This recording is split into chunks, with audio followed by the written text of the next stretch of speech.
Hey everybody, update time. Today is Friday. It is November 14th, I believe. You know, it's hard to keep track anymore. It's like they say, funny thing about weekends when you're unemployed, they just don't mean very much. I don't know what the date is most of the time, but anyway. I titled this video Stuck in Paradise, so I need to explain to you what I mean by that. Let me start at the beginning. So, you already know the story, but I'll be quick. So, I fly to Antigua, I look at the boat, I like the boat, I make an offer, we wheel and deal that, we go on the test sail, the sea trials, all that, we come to a final agreement, I fly back to the States. And this is where it gets a little weird. So I'm gonna come back to Antigua and move on to the boat. So I bought a one-way ticket from Tampa Bay to Antigua.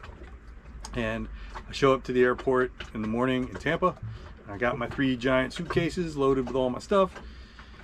And I go to check in and check the bags. And they say, where's your return ticket?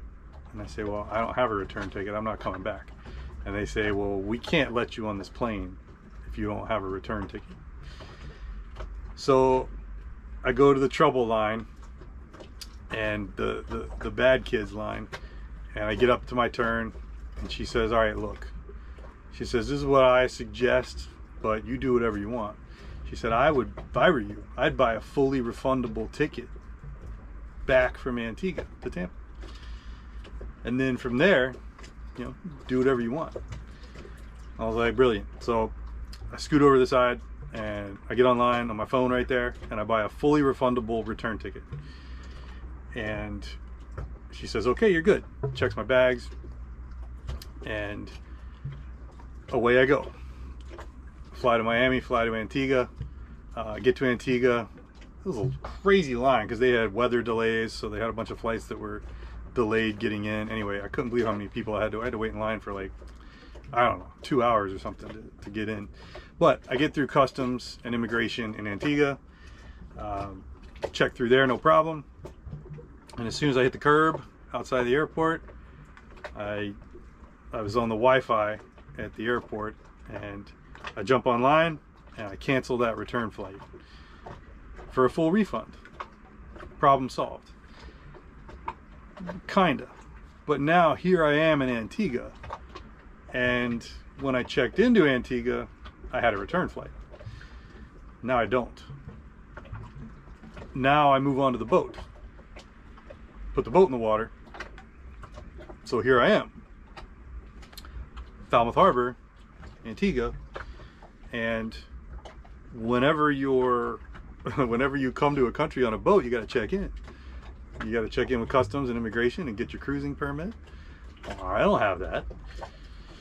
So when I bought the boat, we filed papers to apply for my new registration with the U.S. Coast Guard. And that takes some time. I guess in the best of times, it's 6 weeks. I filed 3.5 weeks ago. Well, there's also a government shutdown. So I don't know if the government shutdown is affecting the processing of new boat registrations. I went online. I did find one article that said that merchant marine, those things, but they said recreational applications were going to continue to be processed during the shutdown. So I don't know if that's true. AI didn't tell me that. I had to do a little digging on my own because, AI is so smart. But so I don't know. We'll see. But regardless, I got time before I'm going to get my registration papers. Minimum 3 more weeks. That's best case scenario. So finally, I said, I got to go check in with customs here. I don't know if they're going to yell at me. I don't know what's going to happen. They can throw me in the hoosegow. I don't know. But the longer I wait, potentially the angrier they could be with me. I don't know. I don't know how this is going to go. And I want my boat papers because whenever I buy anything for the boat, so anything at Budget Marine or anything like that, or let's say I want to order something big and have it shipped to Antigua for the boat, I have to pay a duty tax. But if I have my boat papers, then I don't have to pay any taxes or duties. So I want my boat papers. So I go to customs and I say, hey, here's the deal. And dude was super cool, and he was like, that's strange. Okay, that's an interesting scenario. Okay. I'm like, people have to buy boats here. I don't understand. But anyway, he said, I can't do anything until I get your registration papers. I can't give you your boat papers of any type. I can't do anything until I get your registration papers. And he seemed a little concerned that I was just going to be walking out the door. And I was like, you don't have anything to worry about. I was like, I can't go anywhere. I'm stuck in Antigua. I said, I can't show up at any other country in this boat because they won't accept me. When you check into any country, you have to have your exit papers from the country you just left. Those exit papers show, your vessel, who was on your vessel. Those are the two like super important things. And so I can't go anywhere. And he's like, yeah, I guess you're just kind of stuck here. And so here I am, stuck in paradise. But there's worse places to be stuck, right? For sure, than Antigua. I mean, Antigua's beautiful. Land of 365 beaches, whatever. So, anyway, I got time. And that's okay, I need time. So, what am I going to do with that time? Well, obviously I'm putting the boat together. We've talked about that. But I got issues with the boat that have to be fixed. So, one of those issues is the engine. I have other things I'm working on too. I ordered a stack pack, so tomorrow the guy from North Sails is coming out and he's going to measure my boom and my mainsail and measure for making my stack pack. I'll tell you what that is when we go up on the boat, when we walk forward here in a minute. But so engine situation's a little worse. I'm having to run the engine every day to top off my batteries so that I have power, because my whole electrical system sucks, and I have to run the motor about 45 minutes a day on average to top off those batteries. That's assuming I'm getting good sun and good wind. So my impeller leaks, I told you that. So then the throttle, while I was waiting on Dasser to find the seal for the impeller to come replace that, my throttle quit functioning. So I was having to adjust the throttle by hand on the motor, but I was even having trouble with that. The problem wasn't the throttle cable, really. I think the throttle cable was not working because there was something going on with the actual throttle on the engine. So because I was having trouble, it was being super finicky when I was trying to do it by hand. Sometimes I felt like I wasn't even going to be able to get it, and then I just kept messing with it, and all of a sudden I'd be able to adjust the RPMs. But anyway, so every day when I go to run the engine, I have to remove the furniture over the engine, which is a giant hassle, in order so that I can access the manual throttle control. So that's been a lot of fun. So Dasser came this morning and picked him up, brought him to the boat, and he looked at the throttle, and he got that adjusted. I think he got it fixed pretty much.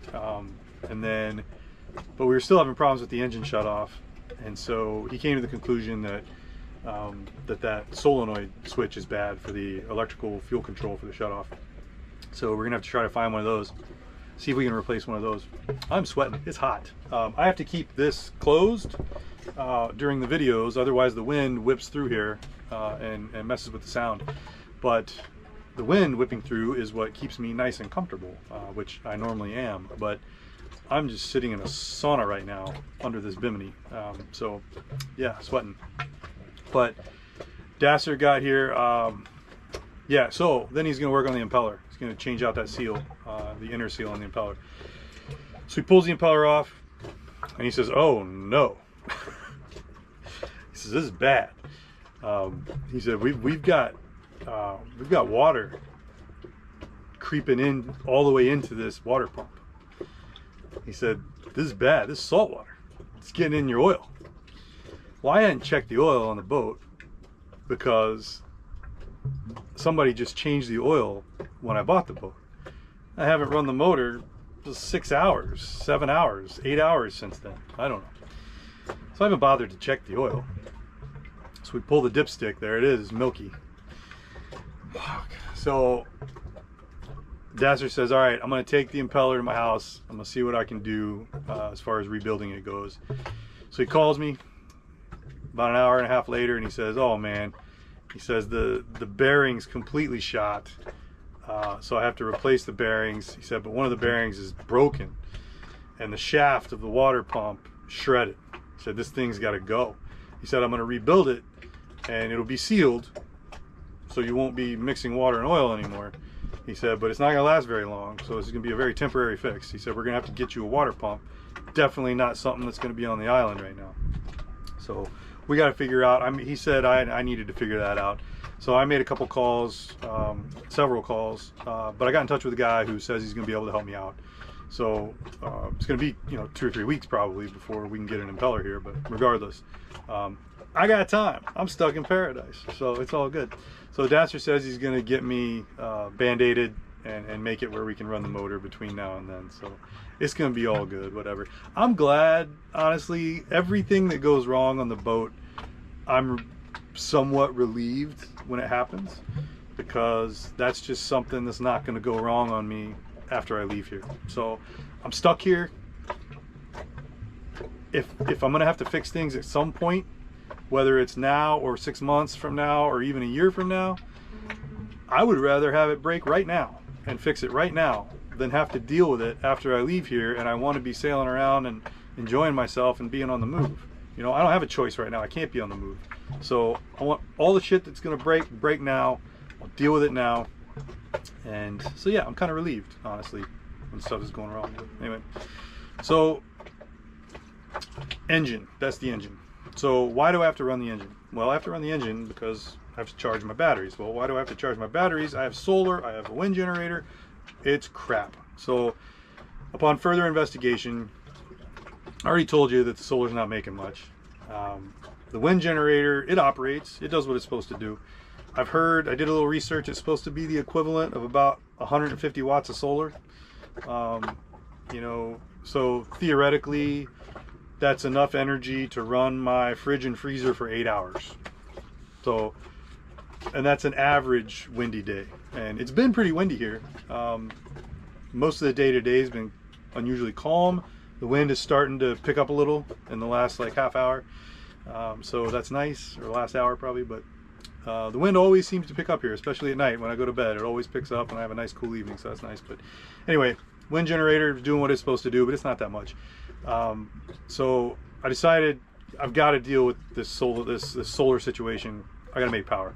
So I get down below, I check out the charge controllers. There's 2 of them, and we're talking ancient technology here. I think they're only 12 years old based on some paperwork that I found. That can't be right. It's got to be older than that. I mean, unless they put on used stuff on, I don't know. It's garbage. It's old. It's garbage. I'm ripping it all out. It's all gonna go. I'm starting from scratch, and I'm gonna build a badass electrical system on this boat. So I need solar panels. That's number 1. So I had to figure out how much I needed. I'm gonna do a long video about this, about the electrical situation on the boat, and make it like an educational video. So I don't want to go into too much detail, but I don't think you need to overthink how much solar you need on a cruising boat. I think the decision is real simple. It's how much can you fit and put that much up. There comes a point where too much solar is useless because you don't have a battery bank that's big enough. So I would say look at your battery bank. How big is your battery bank? Okay, it's not totally sunny every day. So make your solar array where if your solar array puts out for, you get about 6 hours of full sun in the tropics. So call it 4.5 hours of really good sun is a better guesstimate. So what can that solar array put out in 4+ hours of full sun? And assume it's only going to work every other day. So can it fill your battery bank completely in 4.5 hours of sun every other day? That's how much solar you can go up to, right? So for me, that would be a lot more than I can fit. So, you know, we'd be talking about, I don't know, 1600 watts maybe. I don't know. I'd have to really think about that. Anyway, I'm going to do a deep dive instructional video into that. It'll be super boring. Most of you will not enjoy that, but I'm going to have a good time making it. I know that. So anyway, I bought 2 solar panels. Budget Marine, they didn't have hardly anything for solar. They only had 1 fixed panel. Everything else was flexible. I think most people just buy flexible when they're here. People aren't having, you know, major work done with fixed solar panels and arches and mounts and all that, but I'm going to have that done here. So I called the residential solar companies, or I emailed them. There's 3 of them that I found online. So I emailed the residential solar install companies, and one of them got back to me, and he said, yeah, I'd sell you panels. He said, I got 2 kinds I can sell you. He said, they're big. One of them's 360 watts each. One of them's 390 watts each. And they're large. So, but the size difference, really, there wasn't much of a size difference between the 2. And he said he'd charge me the same price for them. And he wasn't even going to charge me that much. He charged me 600 EC, which is like 250 US. A little less than 250 US. So for a little less than 250 bucks, I got a 390 watt panel. So I got 2 of those. So for 500 bucks US, 1200 EC, I got 2 390 watt panels. So we're talking about, what's that, whatever, 780 watts in 2 panels. Now they're not going to fit. I'll show you. Let's see. So this is where they would go, or yeah, I mean it's where they're gonna go. Oh, that's right in the sun. You don't want that. So yeah, when they built this arch, so here's the arch, the 2 rope bundles right there, and that black fender, right? That's the arch behind it. It goes down and has 2 attachment points, the larger rings down there to the hull. The arch comes up, and then here is the 200 watt panel directly above us. They just put 1 200 watt panel on this arch. Ridiculous. What were they thinking? I don't know. I think back then their power consumption wasn't nearly as great. I don't know, but a 200 watt panel is not even enough. Okay, here's a better view of the arch. A 200 watt panel is not even enough to run the fridge and the freezer. You need about a 400 watt panel to run the fridge and the freezer. And they could have easily put 2 of those 200 watt panels on that arch. They just needed what, you know, needed to make proper mounts for it. But anyway, so my panels are going to start at the arch. They're going to be orientated the other way. My panels are going to go all the way from the edge of the arch, all the way to the middle of the arch. Each one is going to go from the middle to one edge, and then they're going to go back, and they're 70 inches. They're 6 feet. So they're about 3.5 feet wide, and then they'll go 6 feet behind the arch, essentially. So the arch is about a little over a foot. So they're going to stick off, they're going to hang off about 4.5 feet, I guess, off the back. So there's a company called Woodstock that's located over there. Woodstock is going to fabricate me some mounts in order to mount these gigantuan solar panels. So I got the panels. It was a funny story. The guy came to meet me, and he came in his pickup truck. He had an all-electric pickup truck, of course, because he's a solar company and all that stuff. But he came to meet me at the town dock, and we carry the panels over to the dinghy, and he's like, we're putting these in your dinghy? And I'm like, yeah. And he's like, what are you gonna do with them then? I said, I'm gonna take them to the boat. He's like, how are you gonna get them on the boat? I said, I don't know, I'm gonna figure it out. I said, I won't have a choice, you know, like, you know, sidebar, it's amazing what you can do when you don't have a choice, right? Ask women who have to go through childbirth, right? So I said, and so we put the panels on my dinghy, and it's hilarious. They're laying across the whole front of the dinghy, and the guy says, Phil, okay. He says, best of luck, man. And what did he say? He said, oh, I can't even remember now how he worded it, but oh, he said, Phil, I'll give you this. You got some ambition. I was like, well, yeah, I got no shortage of that, man. That's for sure. But hey, he's wrong. I'm right. It's gonna work out. We're gonna figure it out. So I'm gonna rip all the solar charge controllers out down below, and I'm gonna buy some new. I'm gonna buy a new Victron stuff. I'm gonna do it right. I'm gonna get the best. I already have the Victron inverter charger unit, so I'm gonna go ahead and get the Victron MPPT charge controllers. So I gotta buy those. There's actually one that's the perfect size for those 2 panels I bought here at Budget Marine. They want about 900 US for that one. That would cost me 400 US in the States. So that's really, I mean, I would expect to pay 700 at least for it here. So 900 is not like crazy or anything. It's like what I would expect for Budget Marine. Anyway, I may end up doing that. I don't know. It depends. But I'm gonna have that almost 800 watts, and then I'll use flexible on the top of the Dodger. So I should be able to get another 300 watts easy out of that. So I should have over 1,000 watts, no problem. You know, somewhere closer to 1,100. But then you got to look at what the realistic output's going to be. So I'd call it 1,000 probably. But anyway, like I said, I'm gonna do a long video on that later. That's going to be dorky and detailed. So, and the batteries. I have to replace the battery bank. Batteries are garbage. So running my fridge and freezer is pretty much the only power draw while I'm just chilling here on anchor. I'm not using the water maker yet. So a whole day of running my fridge and freezer should use 144 amps. My battery bank is 550 amps. It's AGM, so you can only use 50% of that, right? So you only have 275 usable amp hours in my battery bank. But nonetheless, the battery bank's 550. That means the 144 amps it takes to run my fridge and freezer, and that's on the high end as an estimation, should use 26% of my battery bank in 24 hours. So in 12 hours, it should use half of that. It should use 13% of my battery bank in 12 hours. What's actually happening is I completely top off the batteries at about 7 o'clock at night. About 7 o'clock in the morning, I check the batteries. After just running the fridge and freezer, that's the only thing running all night. And the anchor light, but that's LED, it takes nothing. And I use 50% of the battery in 12 hours. I should be using 13%. It's using 50. Those batteries can't hold a charge. So I mean, that's clear. They've got to go. So I've got to replace all the batteries as well. So I'll just have to order that and go through. There's a company called Tropic. So go through them. I'm going to try to order a whole bunch of stuff, but Tropic's not being communicative with me. So we're kind of in an impasse right now. Also, my Starlink still won't ship. It's in Antigua. DHL called me. It's here.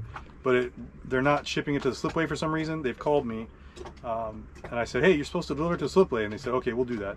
Slipway still hasn't told me that it's there. I don't know, whatever. Figure that out later. But got to replace all the batteries. So, like I said, I'll do a different video. I don't want to spend any more time on that right now. Just to say, I'm going to rip everything out, start all over with the entire electrical system, which kind of makes me happy anyway, because then I know it'll be awesome and it'll all be brand new and I will have done it and it'll be great. So what's the third thing going on? Well, we just talk about, you know, man, it's hot. I need to get out of this sauna right now. The weather in the States, not so hot, right? I saw that cold front you guys got dipping down and all the way down into Florida. Iguanas are falling out of trees and stuff. Yeah, you guys, this is winter there. This is winter weather. Nope, still 84 every day here. You know, hey, cools down at night, right? I mean, we're talking 80 at night. Might dip down to 78 if I'm lucky at night. Yeah, no, it's hot. We got boats coming. Boats are arriving, man. We got super yachts coming. We had 3 more roll in over the last 3 days. None today, but 2 yesterday, 1 the day before. The biggest one is Pangea that came. It's owned by a private US tech billionaire. Nobody seems to know who he is. It's a brand new yacht, was just delivered in October, and it just rolled in here. So this, maybe it's its first voyage, I don't know. Says it's a hybrid power plant that can go 5,000 miles between fuel ups. So that's pretty cool. It is 80 meters. It's huge. That's 262 feet. It's a $200 million yacht. It's got a helipad. It's got a pool with a glass bottom, and under the pool is like a pool deck, they said, with, like, you know, a bar and lounge chairs. I don't know, whatever, like an indoor pool deck with open sides and a glass bottom pool above it. And they said the reflections of the light, the sunlight coming through the clear bottom of the pool, lights up the pool deck room in all kinds of crazy configurations. It's supposed to be awesome. But yeah, helipad, everything. True super yacht. That's a $200 million yacht. They're telling me there's $300 million yachts that are going to be coming eventually, but whatever. So there's the small boats coming and going too.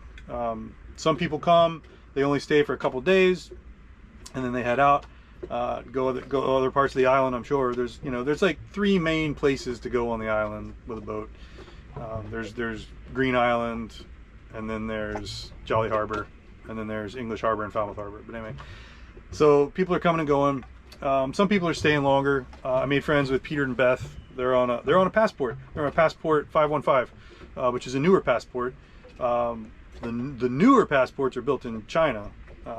This one, they said, was one of the later ones built in Taiwan, so it's better quality. But they're nice, and made friends with them. They're going to be here for a while, and they're part of a group called Salty Dogs. They didn't come with the Salty Dogs this year because they left their boat in Trinidad for the season, and then they sailed it here from Trinidad.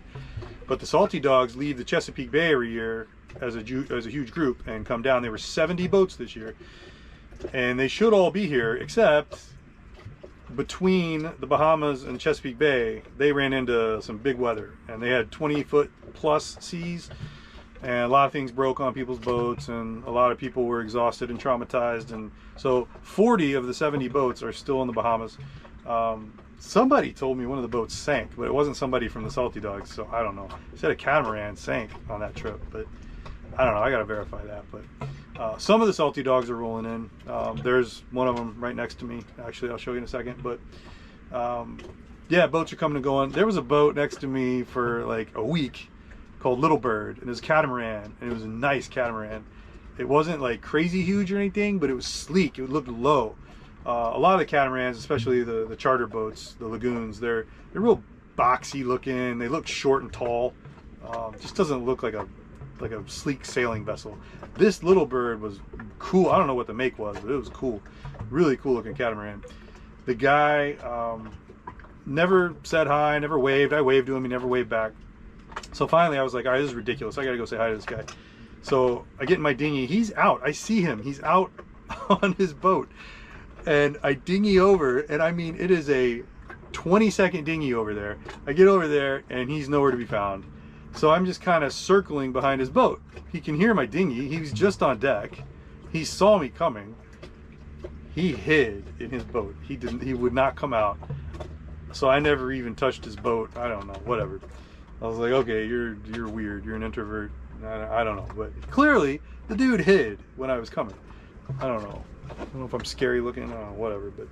But yeah, people coming, people going. I haven't met too many of them yet. You know, I don't want to just go over to somebody's boat right when they get here and bother them. But and generally after they've been here for a day or two and I'm ready to go say hi, they're pulling up anchor and going somewhere else. I don't know, whatever. But there's a lot more boats coming. I know that. And they said there's some Salty Dogs over in Jolly Harbor, and there's some Salty Dogs over at Green Island. So I'll see them eventually. Yeah. So let me show you what else is going on. I gotta wrap this up too. This is getting long. This is crazy how this happens. These videos get so long so fast. It's like I feel like I don't even have that much to say. That's why I haven't done videos, because it'd be more boring than it already is, because I don't have much to say. Hopefully the sound's okay. There's a little bit of a breeze. So the rigger came. There's still a block that he has to get. He had the wrong block to replace up on my spreader. So he's got to come back and replace that block when he gets the right one. But we got my head sail put on, which is exciting. So here's the roller furler assembly. And that line runs, it's that blue line that runs all the way back to the cockpit. And then here's the sail. So this is the UV cover that's on the edge of the sail. And goes all the way up, man. So here's my jib sheets coming off of that, the red lines. And then yeah, we got the roller furling head sail on. Super exciting. And then eventually I'm gonna have the stack pack made. Like I said, he's coming tomorrow to measure for that. So that stack pack goes on the boom here, and it goes the length of the boom, and it's just a big bag. It's a big canvas bag. I'm having North Sails make it here. They do really nice stuff. So I think it's going to be a really nice product. He pulled one out and showed me an example of one they had just made, and it was super thick canvas. It was nice.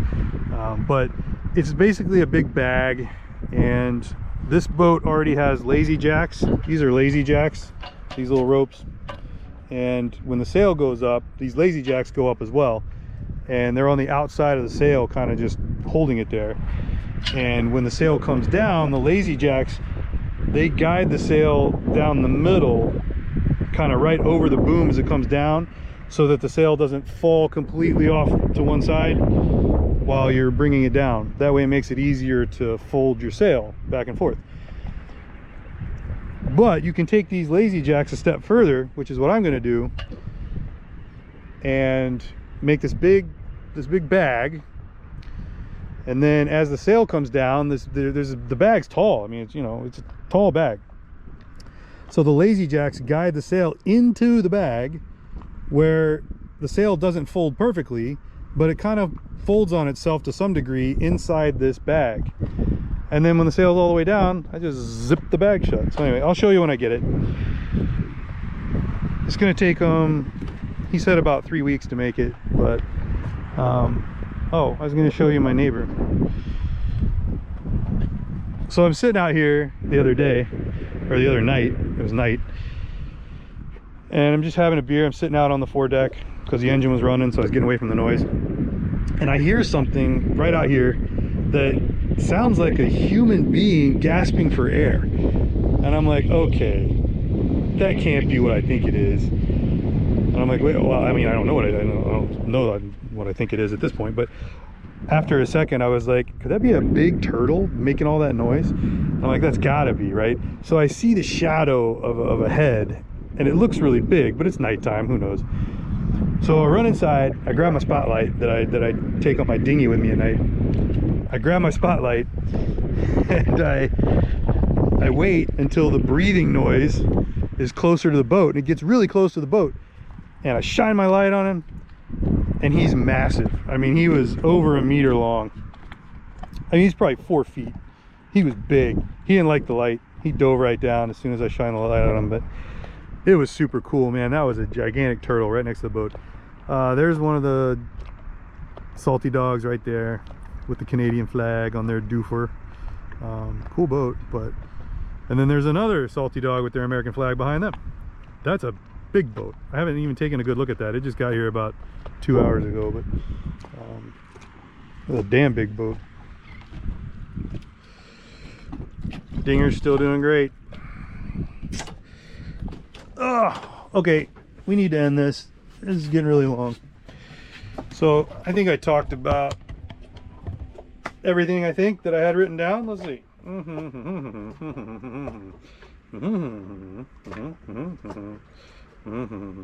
Oh, well, I'll talk about it later. I'll just say I don't have any fishing gear yet, but the rigger told me, local kid, he's like, yeah, man, he said you catch snapper right off this boat. So I got to find a place to give me some fishing gear. I may end up buying it at Budget Marine. Good God, I don't want to. That place is so expensive. But I haven't been able to find anywhere better for fishing tackle.